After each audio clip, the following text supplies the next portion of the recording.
Once upon a winter morning, in a quiet, hidden town nestled between mountains, there lived a peculiar young woman named Seraphina. Seraphina was known for her silver hair, though she was barely in her 20s. Locals whispered it was kissed by the moon on the day she was born, during a rare celestial event when the moon turned red. Wrapped always in a scarf that seemed older than time, with intricate floral patterns woven into it, Seraphina stood out in the most enchanting way. But her story wasn't about standing out. It was about vanishing. You see, Seraphina had a gift. She could slip through the threads of reality, disappearing from one place and reappearing in another. This ability was tied to the scarf she wore. Passed down through generations of her family, the scarf was said to be crafted from the threads of forgotten dreams. Yet, like all great gifts, it came with a price. Each time she used its power, she would lose a small piece of her past, a memory, a feeling, or a fragment of her identity. Seraphina lived a quiet life until her 21st birthday, when the dreams began. They weren't like normal dreams, fleeting and strange. These were vivid, calling her to places she had never seen but felt oddly familiar. One night, she dreamt of a city where the buildings floated in the sky, tethered by chains of light. Another dream showed her a desolate forest where the trees whispered her name. On the morning after her birthday, Seraphina woke to find a letter tucked into the folds of her scarf. It read, "Your journey begins now, but the scarf's threads are thinning. Follow the dreams, find the weaver, and discover who you are before the memories unravel entirely." From that moment, her life changed. The girl who had spent her days wandering the quiet streets of her mountain town was thrust into a world of wonder and danger. Each dream she followed led her to a new adventure.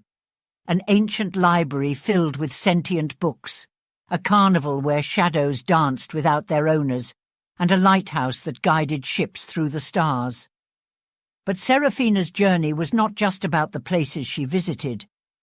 Along the way, she met people who carried their own mysteries, an alchemist searching for a cure to eternal sleep, a painter who could capture souls in her art, and a boy with golden eyes who seemed to know her better than she knew herself.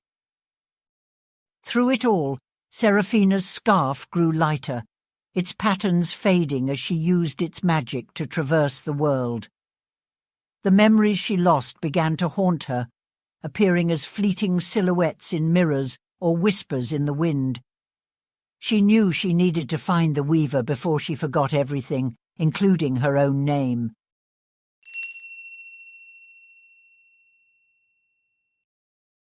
The day of the storm.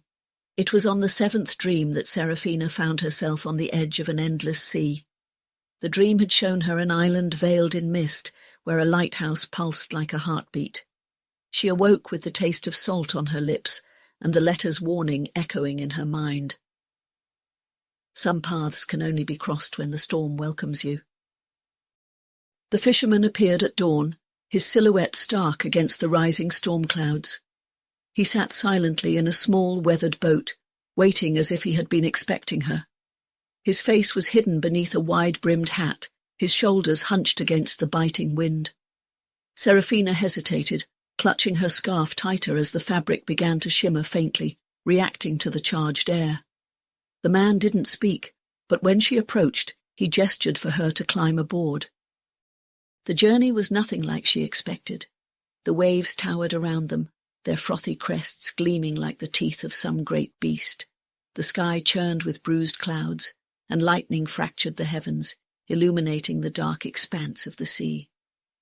Seraphina gripped the edge of the boat as it rocked violently, her heart pounding in sync with the thunder. The fisherman, however, remained calm. His hands moved deftly, steering the oars as if the storm were merely an impatient companion. He never looked at her, not even when she cried out as a wave crashed over them, drenching her to the bone. It was only when she felt the scarf tightening around her neck, as if alive, that she realized something was guiding her. not the fisherman, but the storm itself. As they neared the island, Seraphina noticed the waves growing calmer, as though some unseen force was holding them at bay.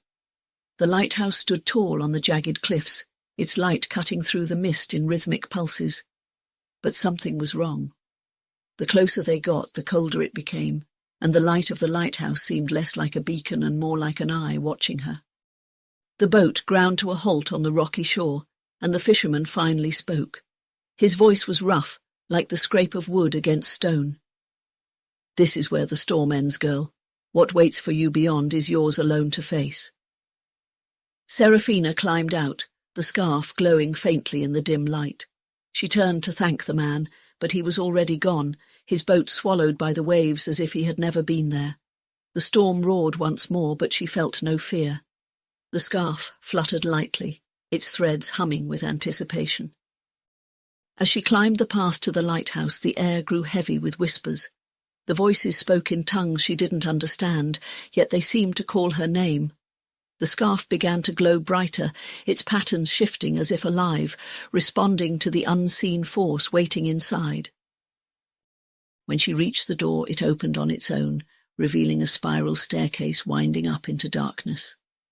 With a deep breath, Seraphina stepped inside, the storm fading behind her. She knew she was closer to uncovering the mystery of the weaver, but with each step, she felt the weight of the memories she had lost, the price she continued to pay. What awaited her at the top of the lighthouse, she didn't know, but she knew this was no longer a simple dream. It was a reckoning.